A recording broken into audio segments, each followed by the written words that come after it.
the Lord had said unto Abram, Get thee out of thy country, and from thy kindred, and from thy father's house, unto a land that I will show thee. And I will make of thee a great nation, and I will bless thee, and make thy name great. And thou shalt be a blessing. And I will bless them that bless thee, and curse him that curseth thee. And in thee shall all families of the earth be blessed. So Abram departed, as the Lord had spoken unto him, and Lot went with him. And Abram was 75 years old when he departed out of Haran. And Abram took Sarai his wife, and Lot his brother's son, and all their substance that they had gathered, and the souls that they had gotten in Haran, and they went forth to go into the land of Canaan. And into the land of Canaan they came.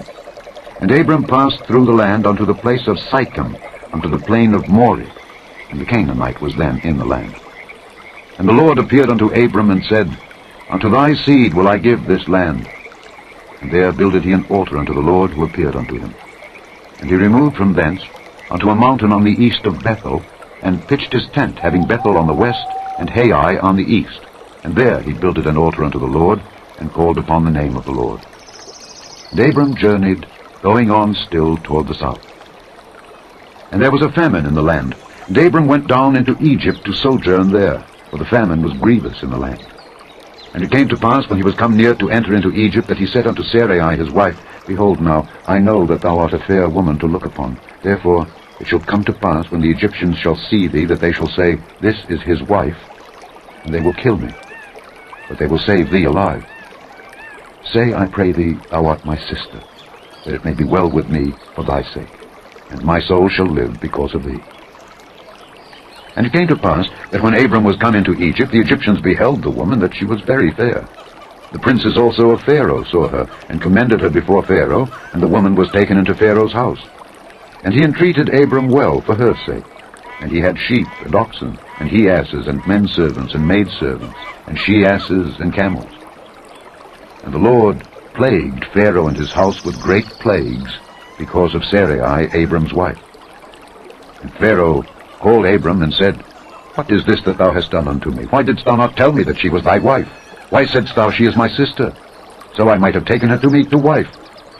Now therefore, behold thy wife, take her, and go thy way. And Pharaoh commanded his men concerning him, and they sent him away, and his wife, and all that he had. All right. So the first thing I wanted to point out about this one, which is really kind of striking, because a lot of people don't notice this.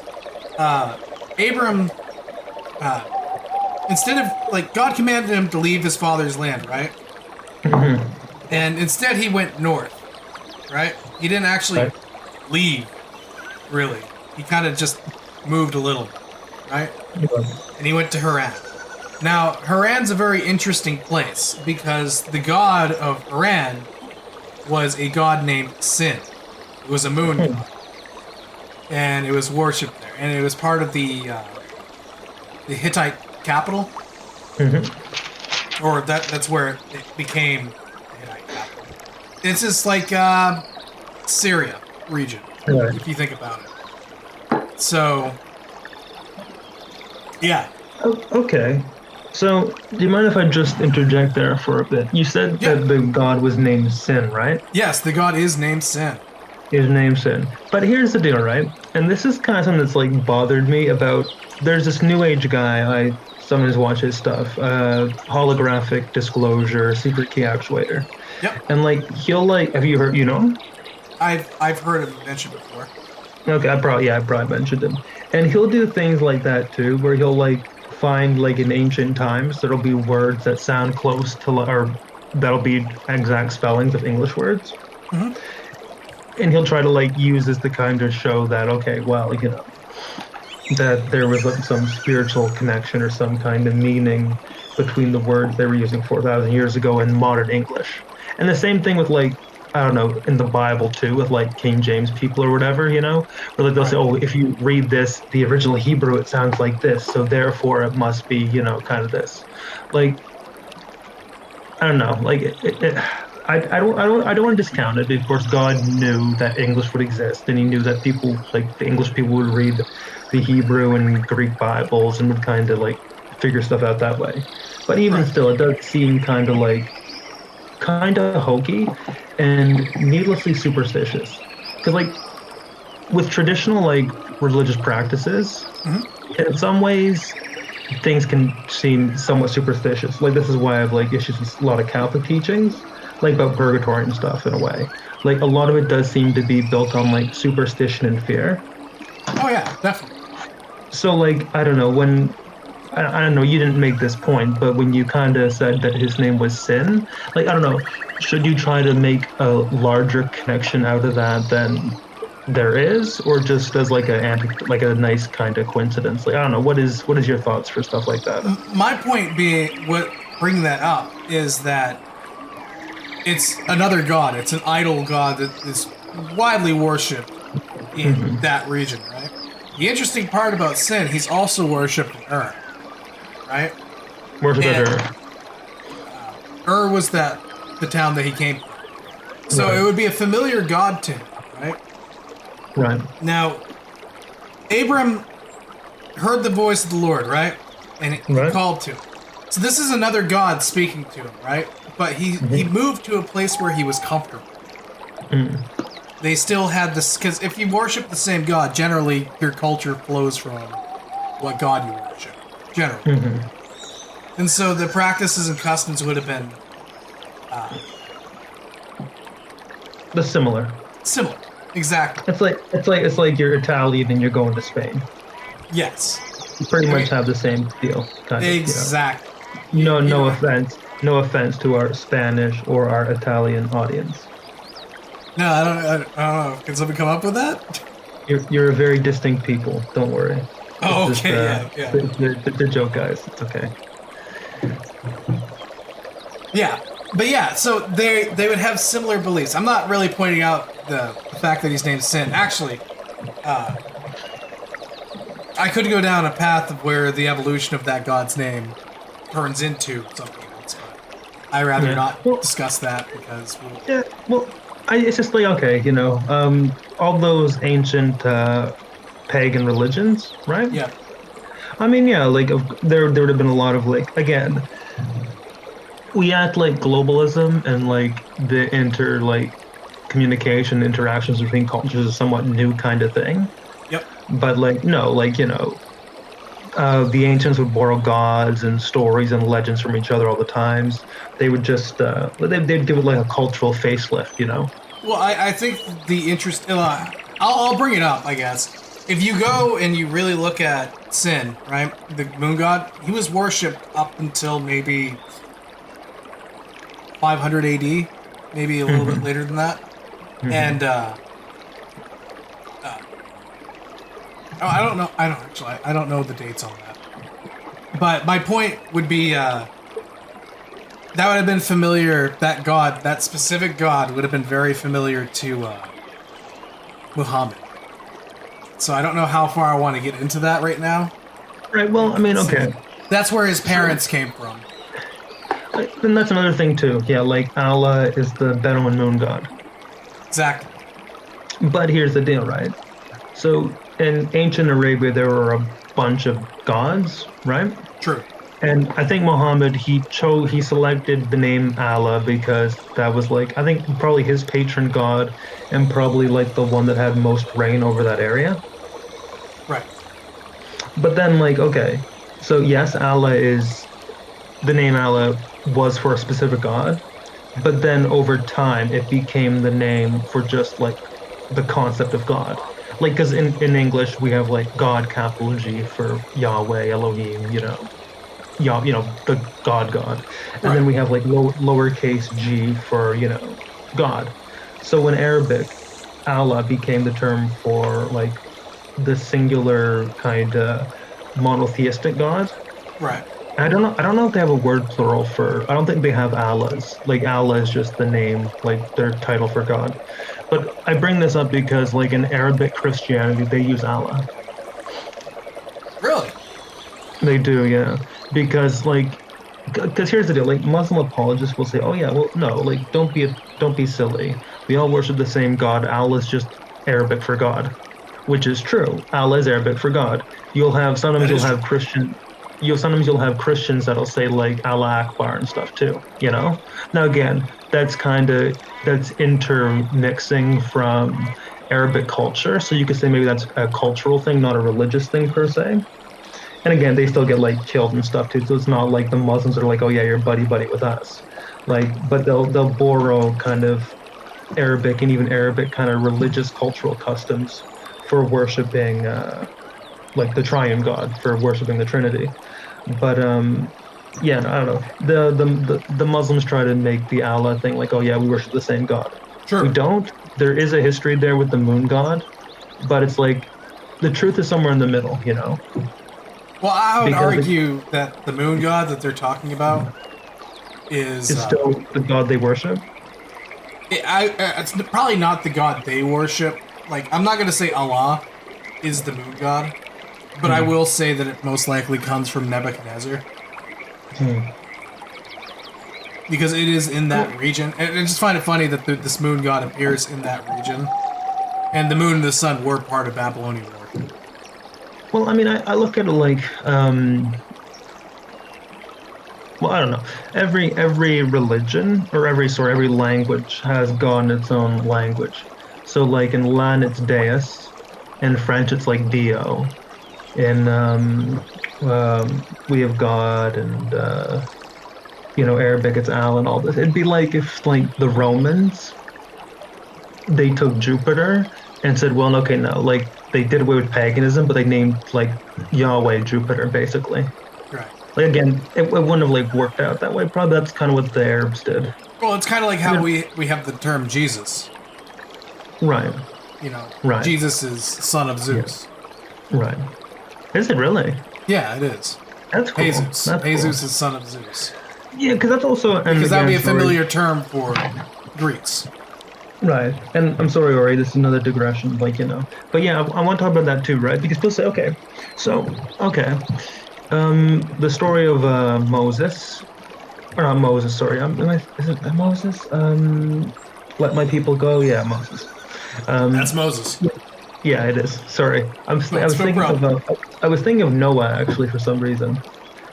Anyways, but like the story of Moses being on, on a basket with pitch and sent down the river, right? Yep. Apparently, that's like the birth story of Sargon of Akkad. The ancient... I know who you're talking about. The ancient god king, not the fat British YouTuber. Yeah. I wouldn't imagine he has an origin story like that. Sargon, Carl Benjamin has his own origin story. Yeah, he was definitely an orphan child. Yeah, well, I mean, you wouldn't want to, have that being your progeny. I'm kidding, Sargon. Hey, buddy, if you want to be on the show, we love you. It's okay. Yes, we do. We do. Great work you're doing, man. You do. I mean, your assault on the feminists is beautiful.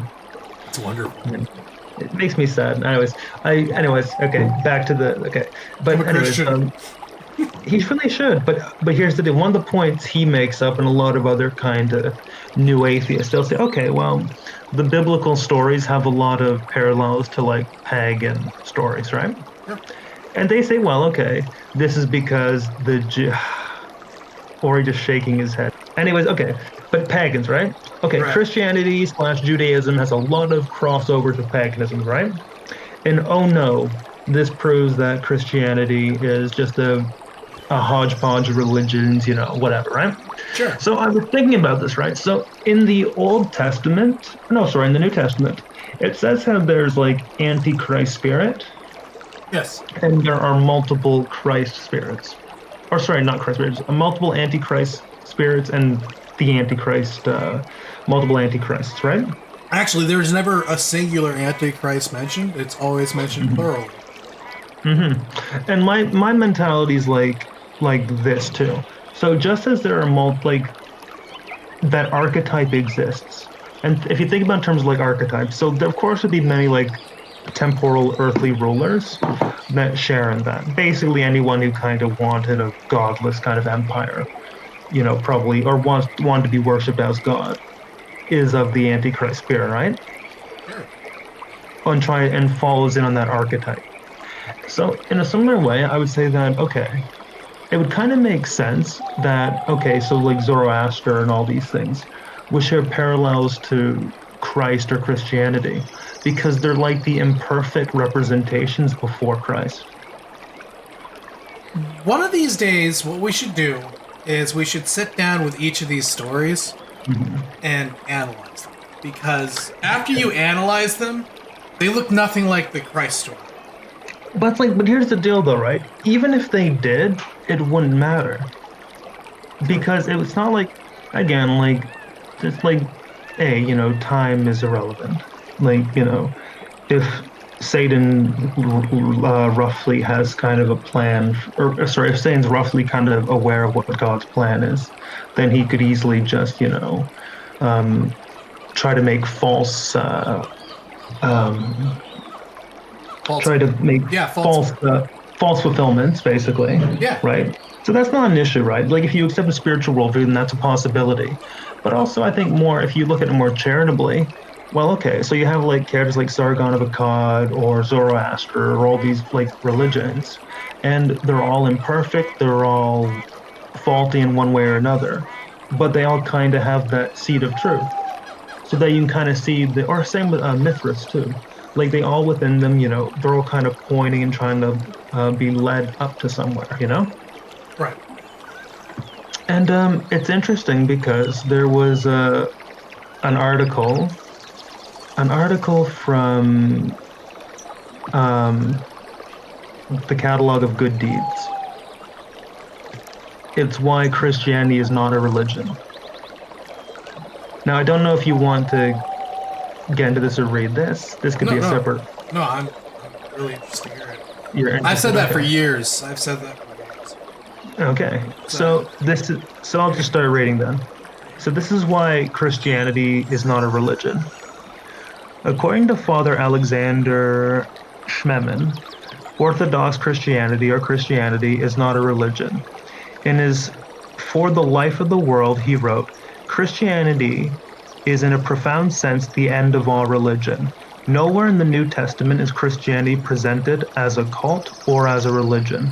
Religion is needed where there is a wall of separation between God and man. But Christ, who is both God and man, has broken down the wall between man and God. He has inaugurated a new life, not a new religion. The concept is not new, but is found throughout the New Testament. Christ himself, though firmly anchored in the Second Temple Judaism of his day and keeping the Jewish law, pointed to something beyond it, the new life to which Father Alexander referred. A life giver by the Holy Spirit. John 3, 5-8, 7, 3, 37-39. His followers would no longer need a temple with its priesthood and sacrifices to commune with God, whether that temple were on Gerizim or Jerusalem. His own flesh would be the new temple. In the new life, Sabbath restrictions would no longer be ultimate, nor would the food laws restricting certain foods. While living as a Jew faithful to the Old Covenant, Christ offered a new wine, a drink too potent to be contained within the old wineskins of that covenant. The new wineskins of the kingdom would be required. This fundamental insight is the source of St. Paul's rejection of Judaism. Judaism, though divine in origin, was now no longer adequate because Judaism was a religion. Like all religions of the world, it was characterized by certain fundamental concepts and dichotomies. It had a priesthood which offered animal sacrifices, and the rule that priests alone could offer these cultic sacrifices. It knew of sacred space, the courts of the Mosaic shrine, and later of the temple, and places to which only certain persons could go, such as the inner Holy of Holies. It had certain categories such as holy, clean, unclean, and said that unclean could not offer holy sacrifices until they were cleansed. It also used the category of clean, unclean for certain foods, outlawing the consumption of certain animals using a lunar calendar. It declared certain days were holy, i.e. holy in themselves, such as the Sabbath, the full moon, the Passover. These things were not unique to Judaism. All religions of the world use the same basic categories. They were not categories of Judaism, but of religion itself. Religion might differ about which days were holy and which foods were allowed, and who was allowed to function as a sacrificing priest, but they agreed that such categories were basic and constitutive. Such categories St. Paul termed stoicheia. They were not wrong in themselves, but represented a retreat and renunciation from the new life given freely in Christ apart from them. Thus, St. Paul taught that it did not matter whether or not one regarded a particular day as intrinsically holier than the others, and that no food was unclean in itself. He regarded the Galatians' adherence to the Jewish calendar as an alarming development, and said to the Colossians, "Submission to the decrees about unclean foods and unworthy of those who had died with Christ to the stoicheia of the world." Religion was for the spiritually immature, for children, those who were no better than slaves. Now that Christ had came to redeem us, we were such slaves no longer under any religion and its fundamental categories. In Christ, mankind came of age and no longer needs religion. We can have the Holy Spirit instead, who is the pledge and participation in the powers of the age to come.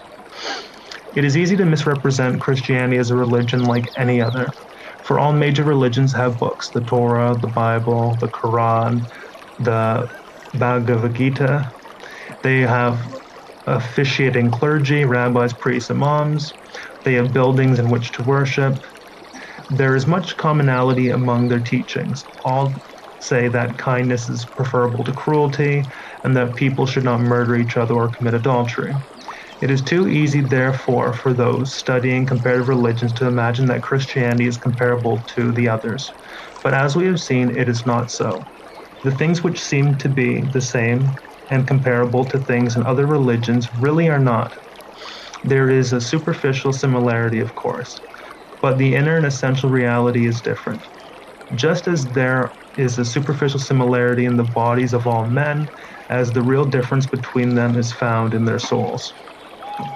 One of the apparent similar things between Christianity and religion is in the fact that both Christianity and the religions have a class of people who officiate when everyone comes together and who perform certain set of liturgical rites. Often the term for them is priests.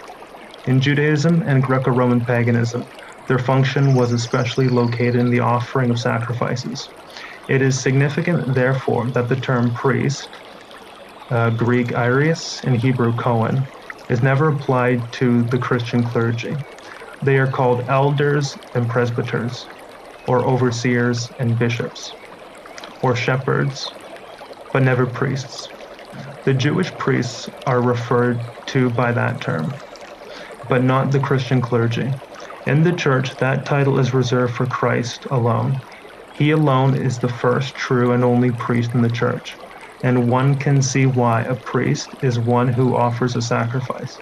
And the only true sacrifice that avails to save and transform is the sacrifice of Christ's body upon the cross.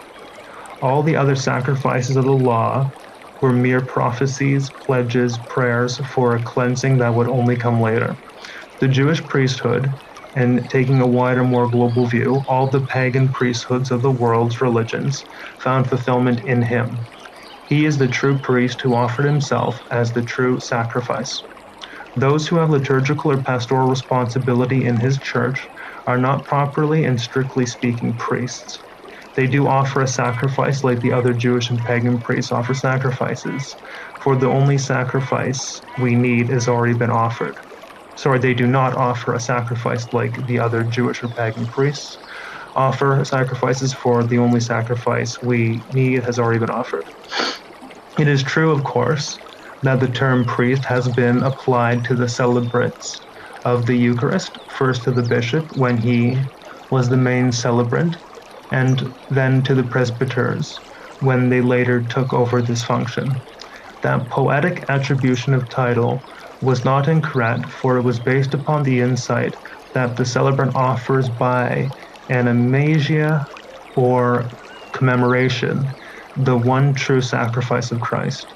The celebrants were thus priests not in their own right, but by virtue of their role as liturgical heads of the royal priesthood, the body of Christ our high priest. Referring to them as priests meant only that they presided over the church's sacrificial anamnesis, that not that they slaughtered animals and offered them up with their blood in sacrifice upon stone altars. That was the point of calling the Eucharist a bloodless sacrifice. Christianity is not a religion, and its officiating clergy are not strictly speaking priests. Their priesthood consists of their calling to manifest through the church's corporeal liturgical worship the true and saving sacrifice of Jesus Christ. They are priests not in their own right, but through their ordained participation in the heavenly priesthood of their Master. The coincidence of title between the Christian priest and the priest of the Jewish religion should not mislead us into thinking that Christianity is just another religion. Christianity is not a religion, but the sacramental presence of the incarnate God on the earth. Finn. Nice. Yeah, that is right on. Yeah, not too shabby, eh? That's a good one. That explains everything right there. Yep. Godcast over. We don't need to make another episode. There we go.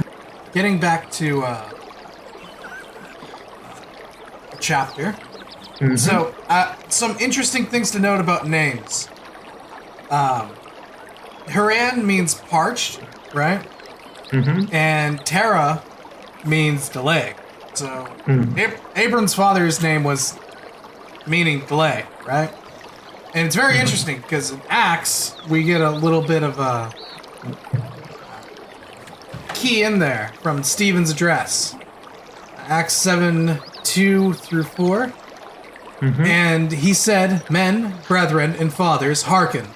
The God of glory appeared unto our father Abraham, when he was in Mesopotamia, before he dwelt in Charan, and said unto him, Get thee out of thy country, and from thy kindred, and come into the land which I shall shew thee. Then came he out of the land of the Chaldeans, and dwelt in Charan. And from thence, when his father was dead, he removed him into this land, wherein ye now dwell." Now, it's very interesting that that mentions that. Abram stayed until his father died. That's when he left. It wasn't until his father had passed away that he actually left. And it's very interesting that God tells him to leave, and he stays, and his dad's name was Delay. I think that's kind of an interesting little tidbit that I think God didn't make coincidences. No. So, yeah. That was another What's your full name is, can I say your full name, or are we gonna get like doxed? My full name? Yeah. Or well, no. Or I mean, just your first name. Your first name. Sure, you can say my first name. So Jeremiah, right? Yep. Okay. So what does that mean, like in Hebrew? Because again, all Hebrew names have like a meaning to them. Well, there's two of them to that one. Okay. Let me look them up both just to make sure I'm not misquoting. Sure.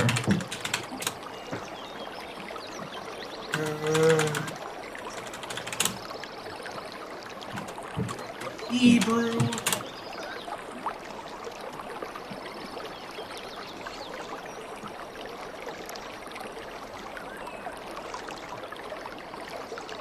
It means, okay, according to behind the name, Jeremiah means Yahweh will exalt.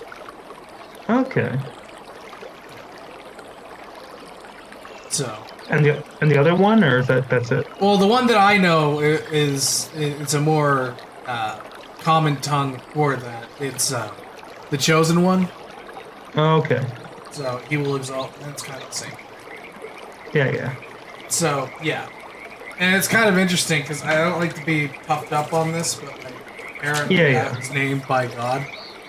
My dad, like my name was not supposed to be that, and my father said that he had a voice speak to him telling him to name me Jeremiah. So, I don't know. Might mean something, might not. I have no clue. There you go. My dad's a good man, but he's a little strange sometimes. Anyways, so yeah, that is the Hebrew. So he does all that, stays delayed, then he leaves, right? And then the covenant happens, right? And God gives out several different promises to Abraham about this. And he said, I will make a great nation of thee, basically. I will bless thee. I will make thy name great. Thou shalt be a blessing. And I will bless them that bless thee. And I will curse him that curse thee. And in thee shall all families of the earth be blessed. Okay. So let's decompartmentalize this a bit, right? Yep. Because, correct me if I'm wrong, this is like the passage where modern evangelicals Yes. go like, okay, so this is why we venerate Israel, right? Yep. Because I'm sure, like, doesn't it say that does Israel itself receive that kind of thing, or to just Abraham? Yes, Israel does.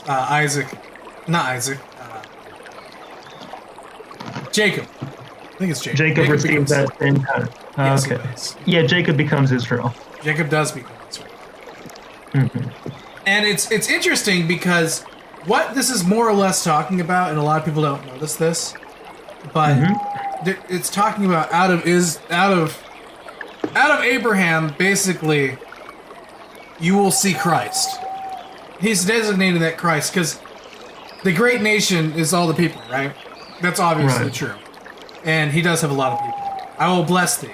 He does receive plenty of blessings. God protects them. There's a lot of different things to intercede for. Right? He'll make thy name great. I don't think anyone else's name is as renowned as far as mortal people as Abraham. I mean, almost everyone knows who Abraham is. So his name clearly is great. He was a blessing to the world because he brought Christ, right? And I will bless them that bless thee. Through Abraham and his offspring, we are blessed by Christ, right? And if we bless Christ by accepting him, we will be blessed by him in return. Well, so do you not trace it back to like Israel? You just trace it to Christ then? I do trace it to Israel. I do trace it to Israel. I don't. Okay. I'm not a hardliner on that, but I'm very careful because I don't know, and I'd rather not piss off God if I don't know about something. You do what I do with the Holy Spirit, basically. Yes, because I have my doubts because once again there is the synagogue of Satan, and it's very clear that it exists. It's like, is it the Hebrew people? Okay, okay.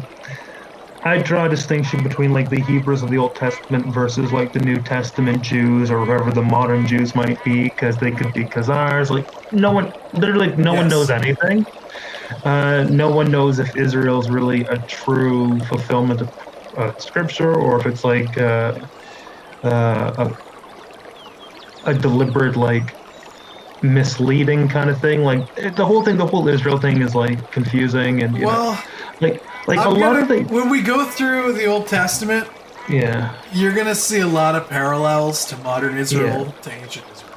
Oh yeah, no, I mean like literally like most of the Old Testament is like, okay, God bailing out Israel. Yeah. And then Israel turning their back on God and being punished.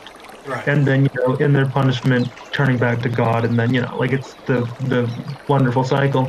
But I thought when like Christianity came, like didn't most Hebrews, most Old Testament like believing Jews, didn't they convert to Christianity? A lot of them did. Because like we forget, I think like, only two or actually I don't know which apostles weren't Jews. Well, most of the apostles were, but it's like like Jerusalem was the center of the church for a long time. It was. like James, he was the head of the church there, and like basically most of the like I don't know what era it was, but like by the time of like when Israel was just about before Israel was going to be created in the 40s. Like I think the majority population of Jerusalem was actually Christian. I'm not 100% sure on my history on that. I know. Okay. Well, the point is there have been like for most of like post-Roman history of Jerusalem, always been like a lot of Christians there. It's been predominantly Christian. Now there were like some like Jews, of course, there as always, but it was predominantly Christian, and at least in Jerusalem. Right. Yeah, it's complicated because there's so much propaganda out there about all these topics. Yeah. That it's really. I would like to see a census because that would clear things up, like an actual census. Because they did have it, but I do, however, believe that God's contract is still intact, right? And so nations that go against Israel, which if Israel is Israel, nations will be judged. So what would you say about the Crusades then? The Crusades? Yeah. Okay. Well, okay. Let me take a step. Let me take a step back. So what would you say? So do you mean like Israel itself or Jerusalem, or do you mean like the people themselves? See, that's an interesting question. I believe that Israel as a nation, it's a landmass, right, does belong to the Jewish people. Right. I mean, that was given by God. Yeah. So, just as you could say that, like, again, they weren't given like a similar contract, but the Ethiopians were given Ethiopia. Right. The Chinese were given like the region that's China now. And like there's conflicts here and there, but like by and large, I think there's a special divine blessing over Israel because it is related to the end times. And so like it's hard, but it's very clear that there is something special about Israel, and it's not because Israel's special. Well, it's not Israel so much as Jerusalem, isn't it? Because Jerusalem is God's city. Well, it's all of Israel. Because it clearly states the borders, like right in there, like what God's given. So is this like the Greater Israel thing then? It could be, but that's a bit dodgy. Well, when you mean like replacement theology. Oh no! I mean like I don't know like how real or not it is, but so at some point in biblical history there was the Israeli Empire, right? Yeah. And it was pretty large. Like it was, I think it pretty much encompassed Egypt and stuff at one point, right? You're talking real early. Yeah. When they started. There's a certain. Anyway, I know for a fact there are a certain group of like people in Israel, right, that want to see Israel's borders kind of reach that ancient, like maximum point again. Yeah, I think that's beyond the borders of what it's supposed to be. God set parameters in the Bible. Like, that's their land. That's what they stick to. Yeah. Okay. It's expanding beyond that's not what God asked them to do. Right. Yeah, and again, I don't really like care per se, but I'm just like in terms of like modern geopolitics. In modern geopolitics about Israel, I mean that's a really complex issue. Yeah, and I just get a bit. In most ways, modern Israel as a country has fallen very short of what God would want. I mean, you look at the things that they support. They're pro-abortion. Yeah. Well, even the fact that they're like Talmudic, that they're not even Christian, like Well, and they're not even Hebrewic. Yeah. They follow the Talmud, the Babylonian Talmud. Let's be clear what it is. Exactly. Yeah. As I said, there's only like one like in terms of religion and like I don't know, I've seen it like broken, like examined properly before, but like you know, um, the only Jews that are Hebrews that I kind of like feel we have a common religious association with is the Karaite Jews. Well, yeah, that could be. Is is because their only holy scripture is the Old Testament, not the Talmud, at all. They reject that, so they're good. But they still have a special. Even the ones that don't believe still have special protection because Christ or God, I should say, says that their eyes have been closed. You know. Oh yeah, and they've been they do have a blessing. They have been blessed. You look at like their IQ and the way they're able to rise up in like in civilizations, like they do very well for themselves. And Well, I think you're talking like, about the Ashkenazi. yeah. Well, I think yeah. Like, See, unless that's you a go- whole other can of worms too. I don't know. Do you think they're not like? I'm not 100% sold that they're actually Proper Jews, proper Jews, because Okay, they're quite related to Italians, right? and it just seems interesting to me. I don't know. I don't know how to. I don't know don't- what makes you. Well, and I mean- see, that's the cool part. I don't have to decide that. I'm not God, so Right. mean- it's not like I'm going to make a world change anyways and be like, yep, okay, it's time for me to judge who's a Jew and who's not. Well, I mean, my thing is like, you know what? Okay, if you call yourself a Jew, and if you have a proper last name and big nose and all that, I'm probably gonna believe you're a Jew. Like if you say yes, I'm gonna accept their identity that way, you know. But again, like I don't know, they could not. I'm gonna assume they are, and I think that if they are the Jews, then it would explain why they do well. Like intellectually and everything, and I think that would probably be a result of like God blessing them. So It could be. Or it could just be like selective breeding, like breeding for certain high intelligence and stuff because of environmental things and the persecutions. I mean, it could go either way. I would say that the high selection, constantly being slaughtered, ethnic cleansing. Yeah. The only people that survived were not. They weren't dumb. You had to be pretty smart to survive. Yeah. I mean, it's eugenics by force. Well, and that's another thing I want to examine. Like, you know what? We think of eugenics as a bad term in like modern parlance, and in a way we should, because like whenever there was like proper eugenics, it was usually horrific. But in a way, like literally everything is almost eugenics. Like when you choose to like have children, like choose to do whatever, like it really is a form of eugenics, And like the only reason people kind of dislike that term today is because it actually kind of works in a way. Because like just biologically speaking, you can like breed for a certain quality and certain traits. But like, being the state, for one thing, has no business saying that, like interfering with what happens that way. Anyway, sorry, that digression. Where were we? We're covering the Abrahamic covenant. Right, yeah. So, And be good to your local Jews. Just like, say shalom and all that, but just guard your say shalom and put your hand over your wallet and you'll be fine. I'm kidding. Jews don't steal, don't pickpocket you. They just charge exorbitant interest rates. gosh, this is gonna be demonetized. It can be. Who has the money purse?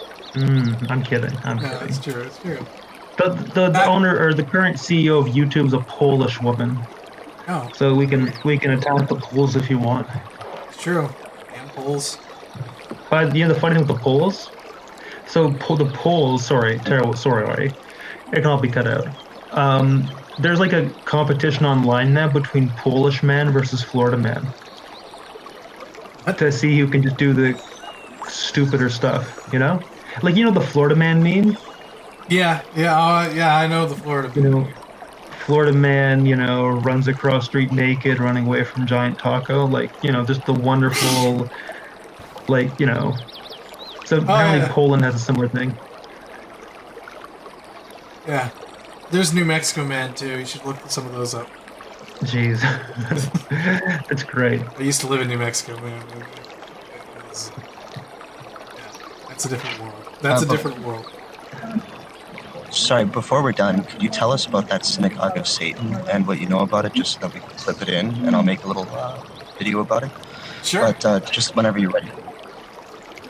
Well, I'm not 100% sure what the synagogue of Satan is. I can tell you that their belief is most likely the Babylonian Talmud is definitely part of it. I'm 100% convinced of that. It's mentioned in Revelation, the synagogue of Satan. It mentions that they are Jews who call themselves Jews who are not actually Jews. They are imposters. I believe that if we want to get really into it right now, the tribe of Dan, later on in here, we'll find that the tribe of Dan is cut out from Israel. And what happened to the tribe of Dan is they went north.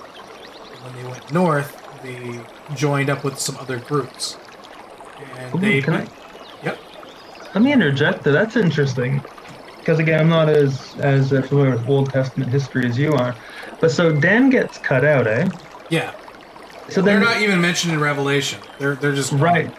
So do the Gentiles that convert to Christianity become like the replacement for Dan in a way? Nope, there's no replacement for Dan. Because the way that works. Well, I say this because when Judas killed himself, right? Yep. He was replaced. I forget which apostle replaced him, but one of the they find a replacement for Judas, right? Yep. So it'd be interesting if it was like a parallel between, the tribe of Gentiles was sort of brought in to the show. Again, I don't know. It would be kind of a nice well, there's still 12 12 tribes listed. Except Dan?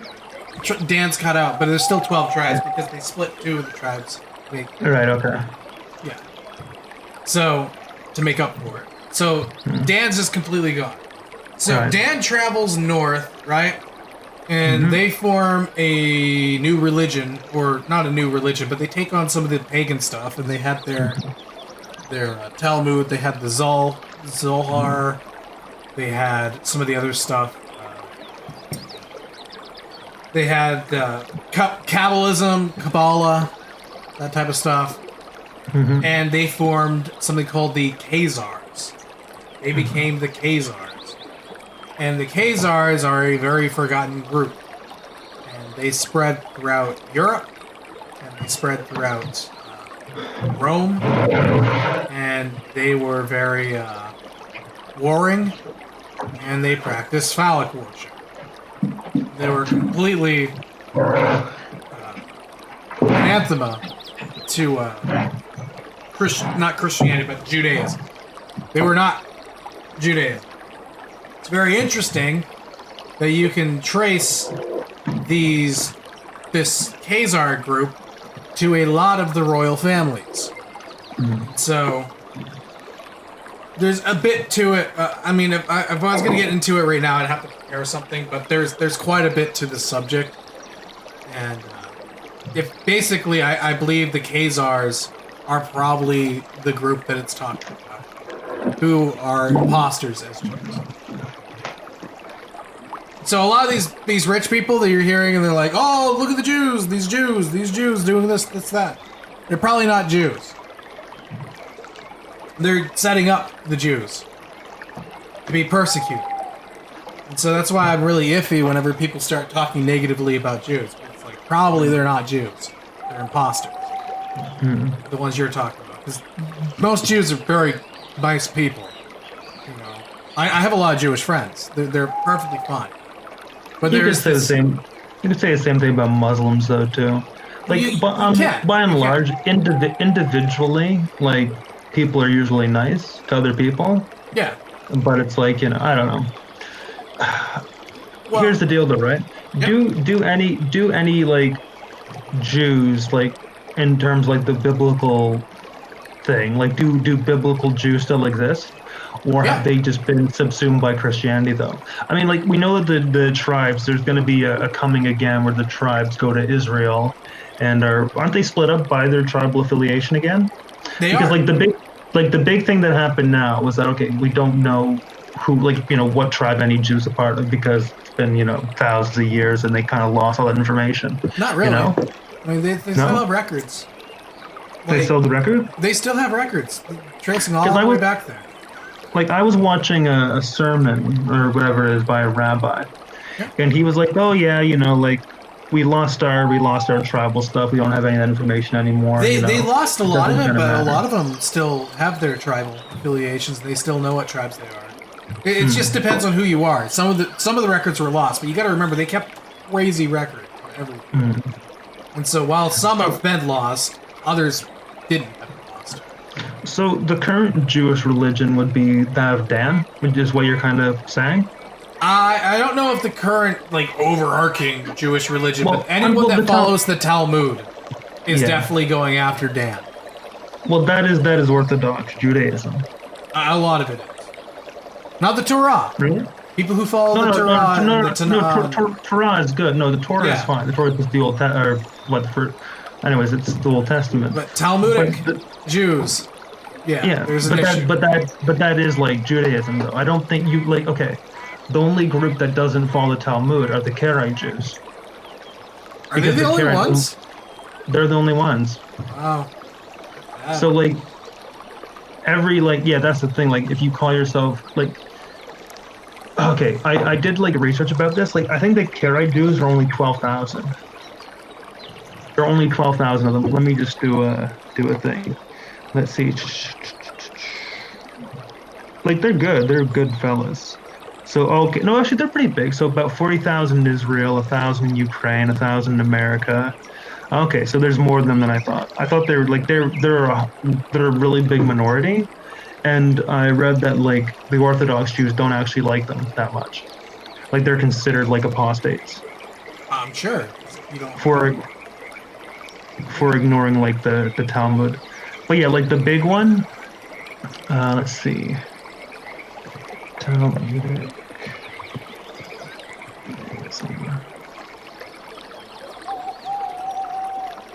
Yeah, so it's just called Judaism.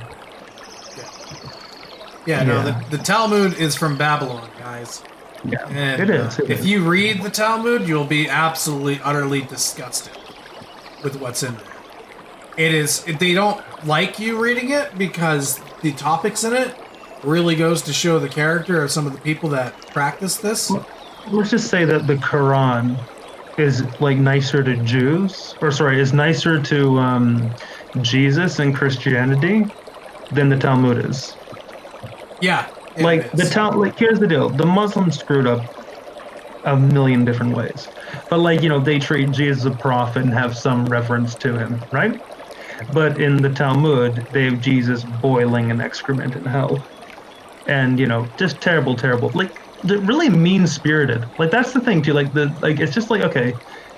You can dislike them. You don't have to like Christianity or whatever, but it's just so it's so spiteful, Well, I don't think. See, here's the thing, though. I don't think like most Christians, they've never read a Bible.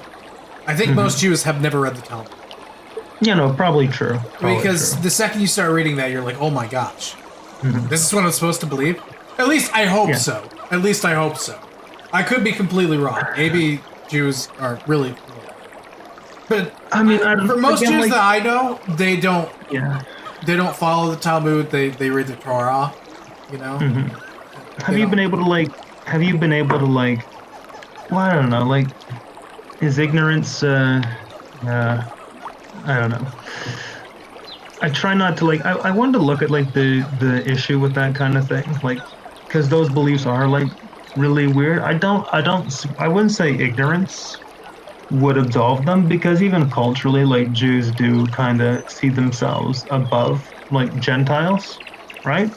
But then again, they even atheistic Jews, they kind of very proud of their Jewish, and they do kind of, even if they don't articulate, they do kind of look down upon Christianity. Well, especially Christianity.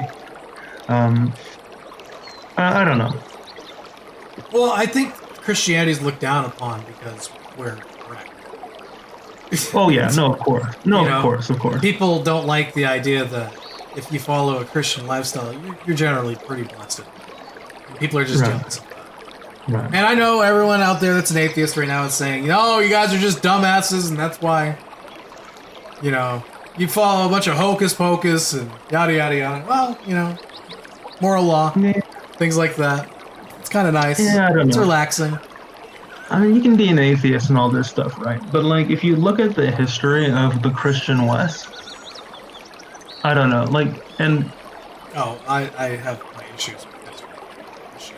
oh no, but if you look at the history of the Christian West, like like Europe and America and stuff, like the golden age that we've had and the advancements Oh, in sure. medicine and science, like.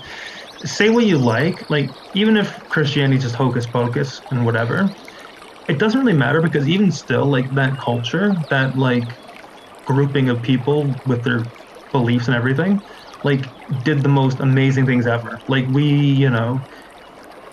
I don't know, maybe that's a bit too, whatever, but it is like, true. Though, say what you like, but it has led like wonderful results, better results than what Islam has produced, or Judaism, or Hinduism, or Confucianism.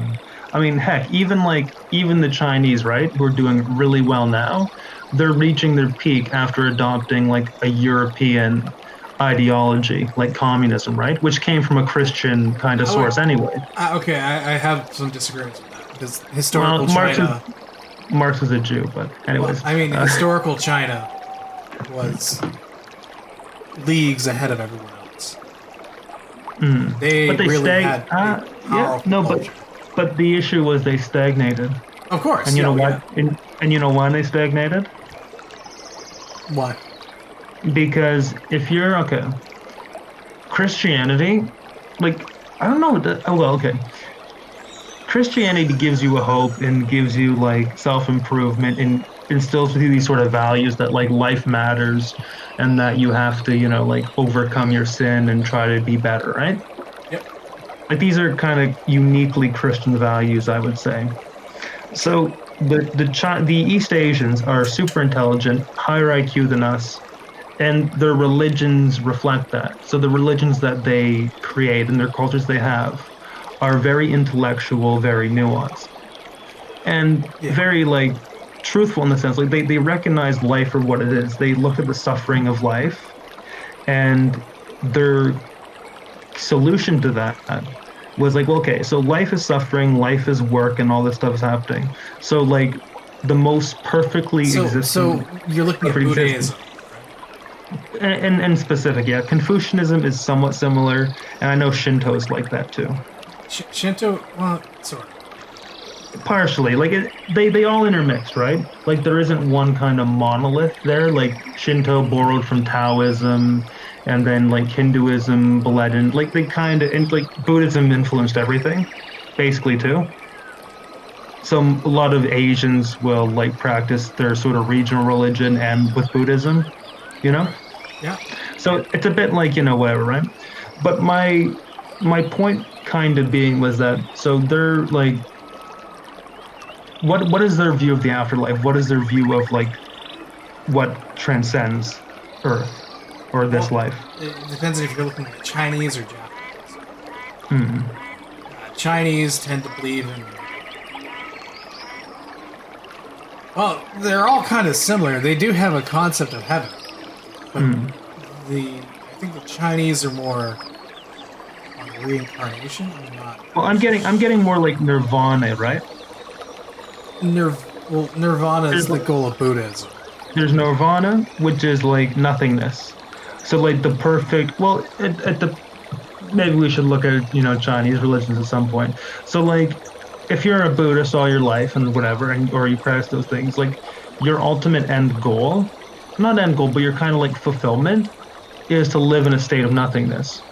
Now, depending on what other religion is, like there's reincarnations, but usually you're trying to reincarnate up the cycle so that you can reach nirvana or reach some kind of peace, And it's about like the annihilation of the self. So my argument was that, and like my argument was like, okay, so if your religion, the epitome of your total being, because that's where like what you believe in that way, religion, it kind of has to be what assumes everything. So if your ultimate fulfillment is non-existence, then what kind of motivation, what kind of self-actualization can you really perform on Earth? How can you really improve yourself or your culture if you're just trying to get to nothingness? So it like breeds stagnation. You get to a point where you develop and you kind of reach your peak, and then after that, it's like, okay, well, there's no point in going further, right? Because once the caste system's aligned, once like food and stuff is kind of assured, then okay, well, we have this system, so we go up this system after we die through reincarnation, or we leave it through nirvana or whatever else the like heavenly thing is. Okay. Does that make sense? Sorry. Yeah. That makes. Wait. Yeah. I guess. Yeah. I guess. In Christianity, I think it's a little more complex than that. Sure. Well, I'm trying to be like simplest. Like don't want to go into like everything. But like in Christianity, you have like the beatific vision, you have theosis, you have a relationship with God, you have unification with God, you have like all these kinds of great things. In heaven, you still continue to grow and develop under God, and it's about like constantly being better and getting closer to God, right? That is a foreign kind of concept to East Asia. Well, yes, and because of that, they have a collective ideology. Yeah, and they had the perfect foundation for a great civilization, and it is great. Like, high IQ, wonderful climate, strong social bonds, which are important for like having all these kinds of things.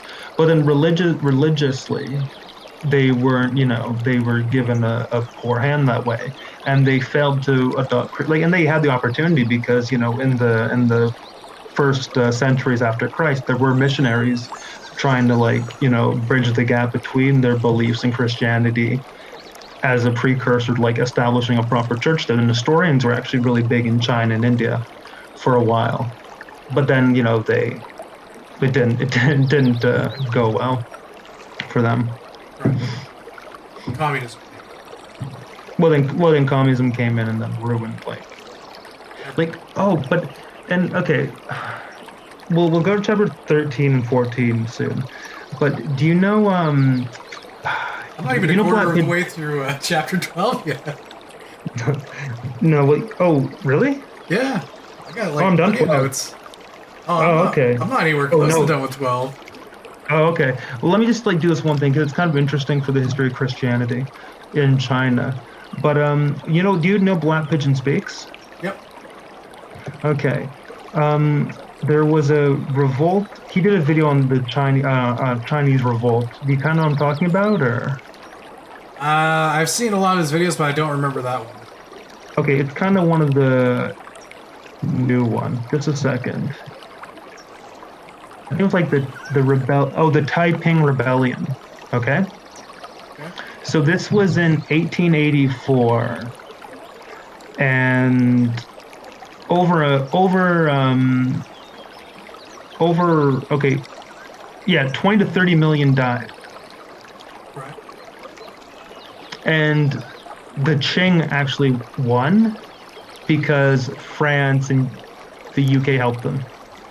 Right. Again, here's the deal. Just on a side note, when France and England are united against something, it's usually bad. I'm thinking the Crimean War, when Russia was gonna end the Ottoman Empire. Then England and France came to save the Ottomans. Right. Thank you guys. But anyway, so the Taiping Rebellion was founded by this guy. Chinese name. Okay, well it's hard. Nian Hong Jai-Qin. So Hong Jai-Qin was he declared himself the emperor of Taipei. The Taiping Heavenly Kingdom was an oppositional state based in Taipei, and it was Christian. So this guy, it was weird. He kind of thought himself as the brother of Christ kind of thing. Okay. He established a self-proclaimed brother of Jesus Christ, but it was marginally Christian, right? Now, like again, it's like a weird kind of thing, but he based a lot of his sort of views on Christianity, and he founded the God Worshippers, which was like a Christian group in China, and it cost 20 million lives. This rebellion he had, trying to like Christianize and establish his own Christian kingdom in China. So, and what Pigeon says, if you kind of like wonder about why China hates Christianity so much, it's because of this. Okay. Because in the 1800s, there was this guy who claimed to be a Christian leader, or the brother of Jesus Christ. Now, whether that's like actually blood brother or like, or just sort of like just a title or whatever, I don't know. But the Chinese kind of associate Christianity with this, and that's why they persecute it so heavily. Because they associate it with this sort of thing that happened. The rebellion. Yeah. Yeah. That makes sense. But then that's something, eh? Like they had, like they led a war that killed 20 million people. China could have been Christian. They could have and again, it would have been some weird kind of thing. But it would have been really interesting had they won and then made like a Christian Chinese thing. Yeah. So. All right. So more on the Abrahamic covenant. Yeah. One of the interesting things about it, it foresees the blessings of the family of the entire earth. It's very hard for it to proclaim that. And it does. And it actually did happen. So this is a prophecy that has been fulfilled. Just anyone to have that type of thing said about them from God, and it actually happens, once again, that's proof. Now you could say, everyone got that type of blessing. Whoever got that blessing, whoever said that, obviously, it'd be self, right? So, anyways, Abraham finally departs, right? Right. He takes his nephew Lot with him. He takes his servants with him, and he takes his stepsister Sarah as his wife. Right? And they all gather and they head down to Canaan, right? The land of Canaan, or or at that time. Yeah.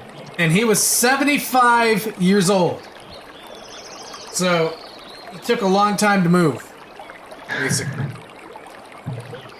So, all right. After he travels all the way down there, you'll notice that there's suddenly mention of an altar. Right. There was no altars before. None. There was no altar in Ur, and there was none in Haran. So is the altar like supposedly a uniquely Hebrewic thing then? Well, no, the altar still existed before, but he didn't use an altar. Okay. So clearly he's learning more from God about what he's supposed to do. Now he knows that he's supposed to use an altar. Right? And it's been commanded of him. They're using tents now, right? Right. Which is emblematic of a pilgrim, right? And it's very interesting because we're told by God that we're pilgrims on Earth, basically. That the reason why we exist here on Earth is because our destiny is elsewhere, right? Right. And there is a contrast in Revelation that's drawn. People are called Earth dwellers. That's people who live on Earth, like live here. And there is a contrast in the Bible about that. That's all distinguished right here, kind of. It shows that his people are the ones that are traveling in tents, basically. So there's a little bit of parallel symbolism. He goes down to Egypt, right? And Egypt becomes this symbol And whenever you can look at Egypt as the symbol of the world. This is the world. For instance, in Isaiah 31:1, it says, "Woe to them that go to Egypt for help, and stay on horses, and trust in chariots, because they are many, and in horsemen became they are very strong, but they look not unto the Holy One of Israel, neither seek the Lord." Now, basically, it's saying, don't go back into the world. Egypt becomes this symbol. This is when Egypt starts becoming this symbol. Well, is it like how Babylon became the later symbol? Yeah, Babylon's not really a symbol of the world, though. Babylon's more a symbol of Satan. So Egypt is seen more as like a better thing, then, I guess. I guess it's more neutral. Okay. Yeah. Then, because like Babylon's like wickedy, and then Egypt's like, okay, you know, they're not following God. It's still bad. You shouldn't go after it. Right? So, the interesting thing about when he goes to Egypt with his sister, he tells her, well, with his wife, but he tells her, you know, identify her as my sister first. Don't identify as my wife. It's very funny that the Pharaoh knew exactly what was wrong. He didn't. How did he know what was wrong immediately? That's a kind of a mystery, because flat out the plagues, he was like, "Oh shit, it was your god." Well, I guess if if this new guy comes into your to your kingdom, and you know he's got a really accompanied by this really pretty woman, and all these people are taken over by her, and you see them. I mean, it probably wouldn't be hard to put two and two together, don't you think? I don't know though. How did he know that was his wife? And why? Have you ever cheaters having plagues fall on them? You know. So, do you think God might have communed with Pharaoh? Would the religion of the Egyptians have been established already? The religion that we know today, like Isis and stuff. I think the Egyptian religion is a relic of the previous religions. Okay, so during this time, it would be their proper religion, then, no? Most likely, there'd be. I don't know what exactly the religion would be, but it would definitely be something. And I think Pharaoh, you'll see a change in Egypt too, which I can point out later on with Moses. There's a change. But this Pharaoh clearly understood something happened, and the plagues were from God. And I don't know if God announced that to him or not, because it doesn't really say. The thing is, though, you can notice something about Abram. He is protected by God regardless of him lying. God is tolerating his lie to protect him. And obviously, the reason why is because without Sarah, the promise of this blessing would be completely wiped out. I mean, it couldn't happen without Sarah. So if Pharaoh had taken his wife, he would never have children. Right? Or assuming so, the line that God had determined. Right.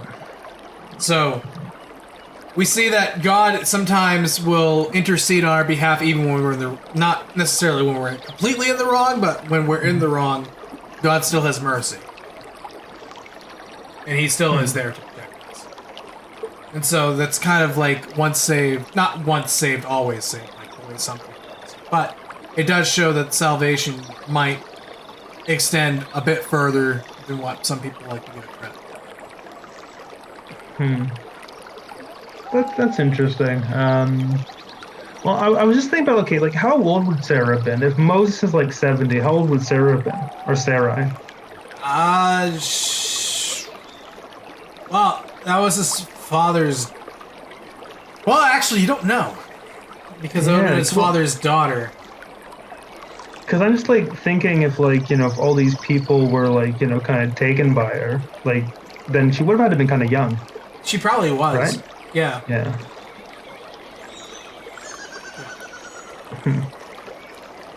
That's an interesting point.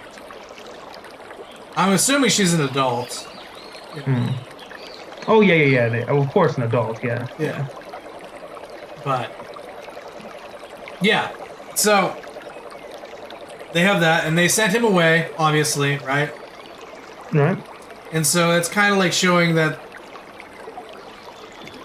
the world in itself, because if you look at Egypt as a type of the world, it is at conflict with God, right? And it just kind of shows that. And once again, you have the symbol of the tent, and it's kind of like the place that we are. It's a separate place than Egypt, right? And so they leave. Once again, they journey around. So, yeah, I think that pretty much covers things. I mean, it's clearly showing that God has a very distinct plan, and he's working things beyond. He's actually interceding on behalf to make sure this plan works out. Right. He's the one doing all the work. It's not really Abram that's doing any work at all. Oh no, Abram's just like doing his own thing, and then God's kind of like making it work with what he needs to get done. Right. Like the whole Abram could have told the truth and been honest, and probably nothing would have happened. So he was being somewhat paranoid, I guess. Well, he was afraid he was going to get killed. Yeah. So in a way, you can say that he had a just lie, I guess. A white lie. I don't like that term though. But and well, I guess also maybe because he was protecting himself too, in a way. well, definitely. Like he wasn't. Yeah. Well, no, but he wasn't trusting. Like I don't know. It's like weird to go to like I don't know. You'd think Egypt as a kind of kingdom would be more civilized in a way. Like you have to but I guess it was a time where anything could I don't know, where the government the pharaoh could just rule by decree and everything. So anyway. Right. Well, and also he wasn't trusting God. That's Right, one of the big yeah. issues too. And it shows that even though he didn't trust God, God still provided. Yeah. Does God ever complain or tell him off for that, or just There's little hints and stuff around there that God we disapprove? He definitely disapproved. I think it's in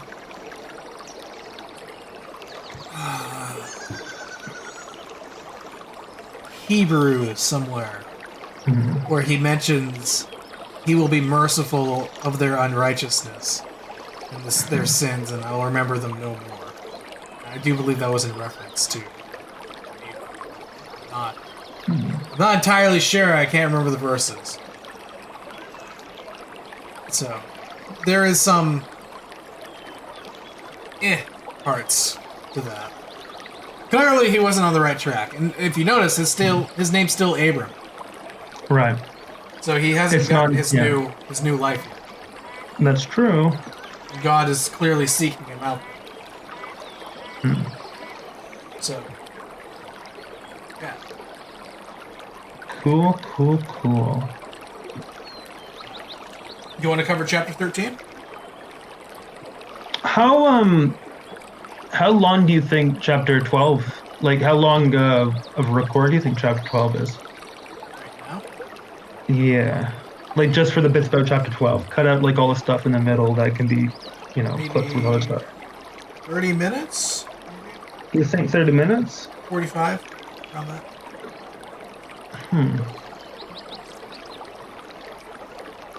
Well, in a way, I'm okay to call it right now. Okay. And then if we want to do chapter 13 tomorrow, in a way, if we did it like this, We can do chapter 13 tomorrow. Yeah, I am, the time does kind of, worry me, but, Yeah, no, you know what? Yeah, let's do chapter 13 tomorrow. Okay. And let's see, maybe we can do chapter 14 Tuesday, too. I don't know if we can, but, maybe let's see if we do something like that, Right. Maybe just 30, 40-minute, thing. Just because, I enjoy Sunday kind of being able to talk for a few hours. Right. But then, a lot of stuff does come up. Sure. So maybe see if we can, look at a chapter every day or something. Sure, we can try doing that. All right, sounds good. Well, that works. Yeah, it does. I think it will be a good episode. Yeah, I think so too. There's a lot there. A lot of interesting stuff was gone over. So Yeah, there's so much there too, and we're about to hit like the first World War that's recorded.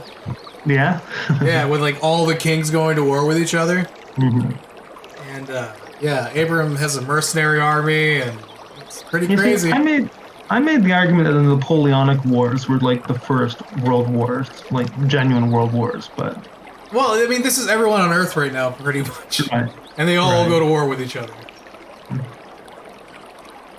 Alrighty. Okay, so I'll leave you. I guess I'll hang up if you want, and then you can make the intro. I guess, Sure. or maybe wait for Ori to like talk to you, and then you can like. You know what, Ori, you have recording equipment. Sometime you make the intro because we want your voice on there somewhere. That's true. You make the intro, man. We want you here. Ori, We miss you. We miss we you, miss Ori. you. We miss you. We miss you. We miss you a lot, boyo. All right. Well, that sounds good. I'll get this all patched up and sent out. All right. Send him the file, and yeah. All right. Okay. Bueno. Well, have a good one, man. Yep. Take care. I'm just trying to find my window. Sure. It's like 47 tabs open. Right. Okay. It's not in a tab, probably. It's probably separate. Yeah. Okay. Yep. Okay. There we go. So, God bless you, and yeah, take care. God bless you too. Same to you. Ciao. Let's see it.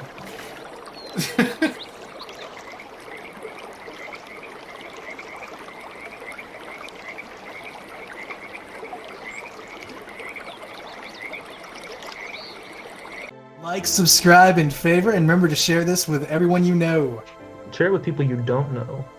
Go to work, go to work, put on the little, welcome board, a little link. A link that they can click, I don't know. And we have a Patreon too, so, if you have too much money, and let's be honest, you probably do, share a bit of your burden with us, We'll gladly take it off your hands. I mean, you rub our back now financially, and we'll rub your back later. Humble listener.